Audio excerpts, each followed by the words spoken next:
पाहन ते न काठ कठिनाई। हमको ये मरम पता है कि नारी पत्थरी नारी बन गई थी, उड़ गई थी। हमारी नैया तो लकड़ी की है, उसको तो तनिको देर नहीं लगेगी, फट से उड़ जाएगी। पर हम क्या करेंगे? हमारी तो मेहरारू हमको बहुत मारेगी। लक्ष्मण जी ने कहा मार कौन बा बता देना कि ऐसी ऐसी बात थी, हमारी नारी बन गई। केवट कहते तुम हमारी पत्नी से मिले हो का? बहुत जिद्दी है वो, मानती नहीं है किसी की बात, ठोक पीट के किनारे लगा दे। हमारी पत्नी को तुम जानते नहीं हो कि कितनी गुस्सा वाली, कितना भी तुम समझाओ, कितना भी बताओ, लेकिन वो मानेगी नहीं।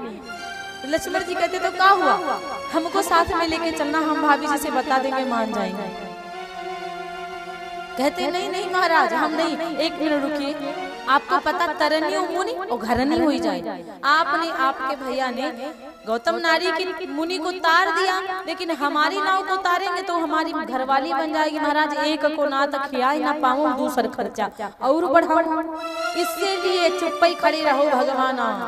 केवट कहे मरम हम जाना, चुपचाप यहीं पे खड़े रहिए, हम आपका बहुत बढ़िया से मरम जानते। दो नारियां रखना, समझोगी आफत जीवन में लाना। बोले तुम बार बार दो नारियों की बात कर रहे हो, दो नारियों की बात कर रहे हो, कहा जानते हो तुम दो नारियों के बारे में? केवट ने कहा बहुत कुछ जानता हूँ, कहो तो वेद से बता दूं, कहो तो लवेद से बता दूं। तो कहने लगे अच्छा, कहने लगे वेद से बताऊं महाराज। दशरथ त्रिया तीन न लौते तो काहे बन राम पठौते। यदि दशरथ महाराज तीन पत्नी नहीं लाए होते तो आपको आपके भैया को वन नहीं भेजते। और दूसरी बात महाराज, एक चित्रकेतु जी महाराज थे तो उनकी बहुत सारी रानियां थी, एक और रानियों से उनके बेटा नहीं थे। तो पता है एक रानी के बेटा भी हो गया तो सारी रानियों को इतना जलन हुई कि उस बेटा को भी जहर देके मार दिया। ये वेद की बात है। लवेद की बात बता दूं, एक पति के दो पत्नियां थी, एक पति के दो पत्नियों ने बंटवारा कर लिया। एक पत्नी कहती तुम हम एक हमारे पति इधर के और तुम्हारे इधर के, ना तुम मेरी तरफ छूना ना मैं तुम्हारी तरफ छूंगी। एक दिन यही हुआ, दोनों भोजन बना के लेके आई, तो एक कहती मेरा खाओ, एक कहती मेरा खाओ। ऐसे करते करते वो इधर उधर उनका हाथ लगे, उनका इनके हिस्से में, उनका इनके हिस्से में। तब तक एक गुस्सा वाली पत्नी आई, कहने लगी तुम्हारी हिम्मत कैसे पड़ी हमारे पति के हिस्से में हाथ लगाने की। उठा के मूसल लेके आई और उनके हिस्सा पे तुम्हारे पति देवता का एक शोल्डर ही चला। हाँ। और दूसरी वाली कहती तुम्हारी हिम्मत कैसे हुई हमारा हिस्सा तोड़ने की। रुको अभी बताते। अब पकड़ा हाथ, चलो मेरी तरफ चलो।